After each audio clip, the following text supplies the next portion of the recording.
दूसरी जो शंका है, भगत जी क्या खाते समय चावल थाली में निकालते समय जमीन पे गिर जाएं तो उनको खा सकते हैं क्या?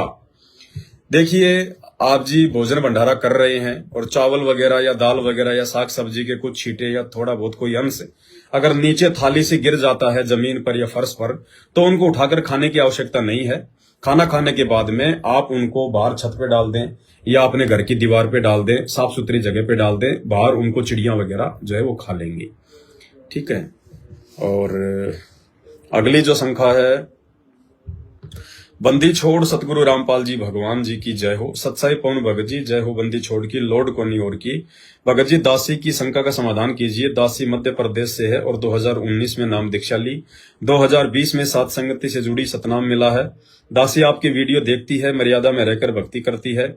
जब से अपने सिंगार उतारने की मर्यादा बताई तब से हमारे घर में विरोध हो रहा है।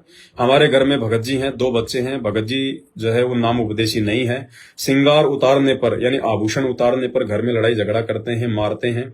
आपके वीडियो नहीं देखने देते हैं, सत्संग नहीं सुनने देते, भोग नहीं लगाने देते, विरोध करते हैं। मेरा हाथ फ्रैक्चर कर दिया है, कान का पर्दा फाड़ दिया है और मुझे घर से निकाल दिया। वकील के पास जाकर स्टाम्प लिखवाया है कि मुझे और मुझे बस में बैठा दिया कि मैं अभी मेरे जगत के पिता के घर में रह रही हूं। 10 महीने हो गए हैं। मेरे पिता माता भी भगत हैं, साध संगति से भी जुड़े हैं। अब मेरी मम्मी मुझे रखना नहीं चाहती, लड़ाई झगड़ा करते हैं और बोलते हैं कि तू तेरे घर चली जा, नहीं तो कहीं भी जा, मैं नहीं रखूंगी।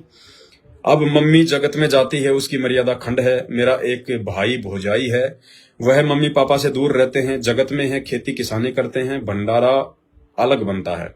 बाकी गेहूं पापा देते हैं। भाई भौजाई बोलते हैं कि आप यहाँ आ जाओ। वह मम्मी पापा का विरोध नहीं करते। भक्ति में क्या दासी उनके पास रह सकती है? दासी के भगत जी ने 8 महीने से केस लगाया हुआ है। हमारे पापा जो कि भगत जी हैं, उन्होंने केस लगवाया है। अच्छा। और खा घी का वह पैसा लेते हैं ना। दासी ने तलाक दिया है। मेरे बच्चे मेरे पास रहना चाहते हैं, क्या दासी पैसे ले सकती है?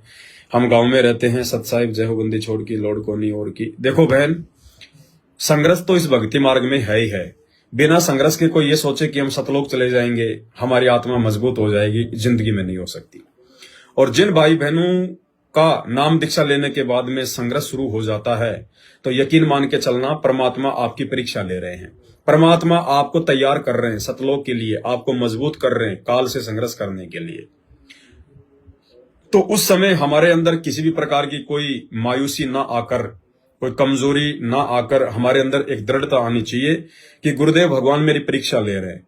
अर्थात गुरु जब आपकी परीक्षा लेगा तो गुरु की नजर पल पल आपके ऊपर है। वो आपको दिखाई नहीं देंगे, आपके सामने प्रकट नहीं होंगे, लेकिन गुप्त रूप में परमात्मा आपके साथ में है। भले संघर्ष आपको करना पड़ेगा, परिस्थितियों का सामना आपको करना पड़ेगा, लेकिन परमात्मा आपको टूटने नहीं देंगे, आपको झुकने नहीं देंगे, क्योंकि वो आपकी परीक्षा चल रही है। नीचे से परमात्मा आपको सहारा देंगे। जैसे कुम्हार ऊपर से मटके को चोट मारता है, अंदर हाथ रखता है। तो बहन देखो, मर्यादाओं के लिए तो हमने कोई भी संघर्ष करना पड़े तो हम जो है वो करेंगे। संघर्ष आपने अपने परमात्मा को आधार बनाकर किया है। आपने अपने शरीर पर अपनी भक्ति को सफल बनाने के लिए सोने चांदी के आभूषण या जो भी ये आर्टिफिशियल जो नकली आभूषण है, हार श्रृंगार है, ये आपने जो करना छोड़ दिया है, तो आपने अपने गुरुदेव के ज्ञान को आधार बनाकर इन चीजों से आपने जो है मुक्ति पाई है। अब आपका पति आपका विरोध करता है कि तू हार श्रृंगार क्यों नहीं करती, आभूषण क्यों नहीं पहनती, उसने आपको घर से निकाल दिया है। बहन जी, ऐसे व्यक्ति के पास में तो ना रहना ही ठीक है। ऐसे व्यक्ति के पास में ना रहना ही ठीक है जो हमें हमारी मर्यादाओं में रहकर भक्ति ना करने दे। अब ये फैसला आपने अपने गुरुदेव के ऊपर विश्वास करके ज्ञान आधार से लिया है, तो बहन जी अंत तक आपने अपने गुरुदेव भगवान पर ही विश्वास करना है। आपने किसी के ऊपर आश्रित नहीं होना है। आपने किसी से कोई जो है मदद की उम्मीद नहीं करनी है। भले ही परमात्मा आपको चाहे आपके माता पिता के पास रखे, आपकी बहन के पास रखे, आपके भाई के पास में रखे, ये बात अलग है।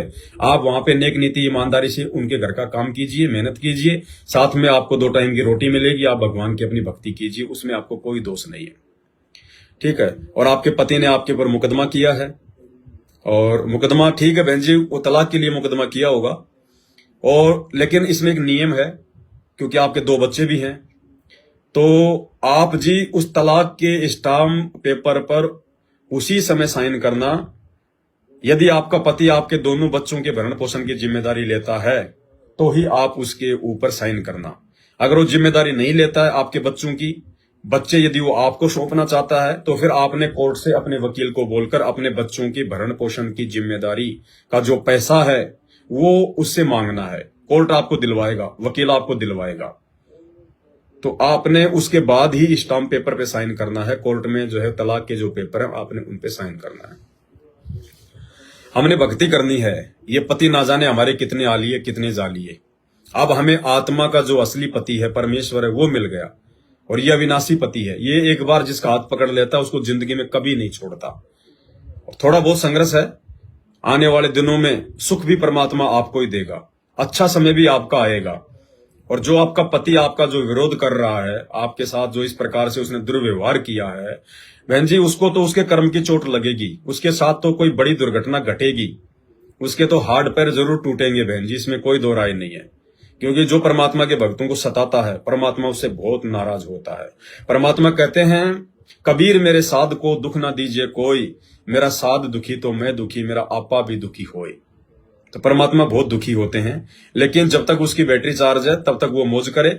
जिस दिन उसके पुण्य समाप्त होंगे उसको अपने इन कर्मों का हिसाब किताब चुकाना पड़ेगा। आपने भक्ति करनी है, आपने फैसला लिया है, फैसला आपने सोच समझ के लिया होगा, तो अब आपने बहन जी उस घर का वापस मुड़कर दरवाजा नहीं देखना है। वो आदमी हो सकता है जब आप उसके ऊपर भरण पोषण की जिम्मेदारी आप डालोगी वहां पे जब कोर्ट में कि भैया या तो मुझे पैसा दे अगर बच्चे दे रहा तो, और बच्चे नहीं दे रहा तो कोई दिक्कत नहीं है, तो वह व्यक्ति आपको भरण पोषण का पैसा देने से नानुकर करेगा। उसके बाद हो सकता है वो मीठी मीठी बातें करे, ठीक है जी मैं रख लूंगा, कोई दिक्कत नहीं जी, मैं गलती मानता हूं जी, आ जाओ मेरे पास वापस आ जाओ। लेकिन आप उस व्यक्ति से उसी जगह अपने वकील के माध्यम से एक स्टाम्प पेपर पर लिखवा लेना, नोटेरी करवा लेना कि मैं मेरी मर्यादाओं में रहकर भक्ति करूंगी, ना मैं सोना पहनूंगी, ना चांदी पहनूंगी, ना कोई हार श्रृंगार करूंगी, ये मेरी भक्ति है, ये भक्ति मैं करूंगी, ना मैं देवता पूजूंगी, ना मैं देवी पूजूंगी। बाकी तेरे घर का मैं सारा काम करूंगी, तेरे बच्चों की जो है मतलब परवरिश करूंगी, उनको मैं खाना बनाऊंगी, मैं उनके जो है वो कपड़े धोऊंगी, तेरे माँ बाप की सेवा करूंगी, सारे काम मैं करूंगी, लेकिन मेरी भक्ति में किसी प्रकार की कोई बाधा नहीं होनी चाहिए। आप भी उसे लिखवा लेना यदि वो मीठी मीठी बातें आपके साथ में वो जो है वो करता है तो। फिलहाल आप अपने माता पिता के पास में है, आपकी माँ भी नाम उपदेशी है, आप कह रही हो साध संगति से जुड़ी हुई है, लेकिन वो आपको रखना नहीं चाहती है। आपका पिता भी आपको नहीं रखना चाहता है, बार बार कह रहा कि जाओ अपने घर पे, जाओ अपने घर पे।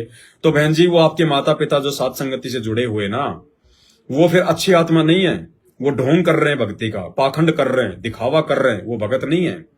ऐसे कोई सत्सेवक कहलाने से, ऐसे कोई साध संगति से जो है जुड़ने से कोई परमात्मा का जो है वो प्यारा नहीं हो जाएगा। उनकी मर्यादा खंडित है। अरे उनको तो खुशी होनी चाहिए, आपके माता पिता को तो खुशी होनी चाहिए कि कोई बात नहीं भाई बेटी, आपको तो भक्ति करनी है, परमात्मा की प्राप्ति करनी है। आपका तो परमात्मा मोह भंग करना चाह रहे हैं। आपने देख लिया भाई अपने पति को, यहाँ कोई किसी का नहीं है, सब यहाँ पे स्वार्थ के जो है रिश्ते नाते हैं। आपके माता पिता ने तो आपका भगत होने के नाते आपका सहयोग करना चाहिए, और आप वहां पे कोई फ्री में बैठ के थोड़ी खाओगी, उनका झाड़ू पोछा करोगी, खेतों में काम भी करोगी, सारे काम करोगी। उसके बावजूद भी आपके माता पिता भगत होने के बाद भी यदि आपके साथ ऐसा बर्ताव कर रहे हैं तो भाई उनके ऊपर परमात्मा की रजा नहीं है, उनकी मर्यादा खंडित है, उनको भी सजा भोगनी पड़ेगी आने वाले समय में। बाकी आपके जो भाई हैं वो यदि आपको अपने पास में बुला रहे हैं तो कोई दिक्कत नहीं बहन जी, भले ही वो अनुपदेशी है। आपने कहा कि क्या मुझे बाहर चढ़ेगा वहां जाने से? बहन जी देखो मजबूरी है, परमात्मा सब जानते हैं।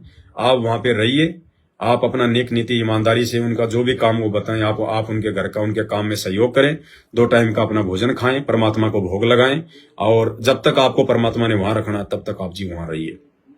ज्यादा दिन का संघर्ष नहीं है, परमात्मा सब कुछ देख रहा है, सब कुछ उनकी नजरों में है, लेकिन आप अपनी मर्यादा ना तोड़ना, आप अपनी भक्ति को ना छोड़ना। भक्ति के लिए तो मीरा घर छोड़ के चली गई थी, भक्ति के लिए तो ना जाने लोगों ने कोई गुफाओं में चला गया, कोई जंगलों में चला गया, कोई अपने बाल बच्चे त्याग के चला गया। लेकिन हमने उस समय तक संघर्ष करना है जब तक कि घर वाले हाथ पकड़ के हमें घर से बाहर ना निकाले। छोटी छोटी बातों पे हमने घर नहीं छोड़ना है, छोटी छोटी बातों पे हमने लड़ाई झगड़ा नहीं करना। भगत ने तो लड़ाई झगड़ा करना ही नहीं है। अगर आपके पति सास ससुर अगर लड़ाई झगड़ा करते हैं, मार पिटाई करते हैं, हमने सहन करना है, क्योंकि मीरा पिटी, ध्रुव पिटा, प्रहलाद पिटा, 650 साल पहले परमात्मा पिटा।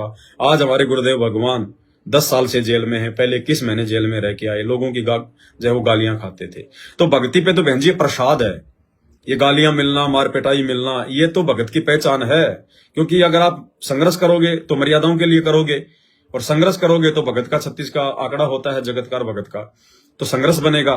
तो ये तो एक प्रसाद है भगत के लिए। तो ये जो संघर्ष है ये परमात्मा की एक दया है, आशीर्वाद है। संघर्ष से हमारी भक्ति निखरेगी, हम मजबूत बनेंगे, हमें रिश्ते नातों की पहचान होगी। और ये बहुत बड़ी आप पे मेहर है परमात्मा की। आपको अपने पति के असलियत का भी आपको मालूम पड़ गया। थोड़ा बहुत मोह ममता प्यार प्रेम यदि आपका अपने पति के साथ था, जो भक्ति में बाधक था, आगे चल के रोड़ा अटकाता, परमात्मा ने आपका भ्रम निवारण कर दिया कि बेटी यहाँ कोई किसी की पत्नी नहीं, कोई किसी के यहाँ पति नहीं, सब यहाँ पे स्वार्थ के रिश्ते नाते हैं। फिर आप अपने माता पिता के पास में आई। भगत होने के बावजूद भी माता पिता भी आपको जो है दुत्कार रहे हैं, आपको निकालने का जो है प्लानिंग कर रहे हैं। तो आपने देख लिया यहाँ भगत भी किसी का नहीं है, ना तो माँ बाप यहाँ किसी का, और ना नाम लेने के बाद में आपके माँ बाप आपके साथ ऐसा बर्ताव कर रहे हैं। तो बहन जी, हमने परमात्मा शिक्षा दे रहे हैं कि भक्तों से भी हमने कोई उम्मीद नहीं लगानी, भक्तों से भी हमने किसी प्रकार की कोई मदद की उम्मीद नहीं करनी है। हमने केवल अपने परमात्मा से उम्मीद करनी है। फिर वो परमात्मा चाहे माँ बाप के पास में रखे, चाहे भाई के पास में रखे, लेकिन उम्मीद, हमारी आशा केवल अपने गुरुदेव भगवान से होनी चाहिए। तो गुरुदेव भगवान ने आपके माता पिता का जो असली चेहरा है वो भी आपको दिखा दिया कि बेटी यहां ना कोई किसी का माँ बाप, ना कोई किसी का भगत, ना कोई किसी का भगत भाई। तो आपका तो मोह भंग हो जाना चाहिए बहन जी, बिल्कुल। हर प्रकार के रिश्ते नातों से आपने तो हर प्रकार का नाता अपने गुरुदेव भगवान से जोड़ लेना चाहिए। और आप विश्वास के साथ में, दृढ़ता के साथ में, लेकिन मर्यादा बहुत जरूरी है बहन जी। क्योंकि आपकी जो स्थिति है वर्तमान में वो परीक्षा वाली स्थिति है। ऐसी स्थिति में यदि आपने मर्यादा तोड़ दी, यदि आप जी ने अपने विश्वास को थोड़ा बहुत भी यदि डगमग जो है वो कर दिया, कच्चापन यदि आप अपने गुरुदेव भगवान की तरफ से या फिर जो है भक्ति की तरफ से अगर आप अपने मन में लेके आ गई, तो आपका काम बिगड़ जाएगा। ना घर की रहोगे, ना घाट की रहोगी। आपको 10 महीने हो गए, 1 साल हो गई, भले आपको 1 साल और संघर्ष करना पड़े, भले जब तक गुरुदेव भगवान नहीं आए तब तक आपको संघर्ष करना पड़े, लेकिन आपने भक्ति और भगवान के प्रति अपने मन में जरा भी शंका पैदा नहीं करनी है। क्योंकि हमारे भगवान तो बहन जी 30 साल से संघर्ष कर रहे हैं, आप तो केवल 10 महीने से कर रही हो। हमारे गुरुदेव भगवान तो 30 साल से संघर्ष कर रहे हैं, और 10 साल से तो जेल में बैठे हैं। अगर उनकी तुलना यदि हम अपने आप से करें तो हमारा संघर्ष तो 0% भी नहीं है, 0% भी।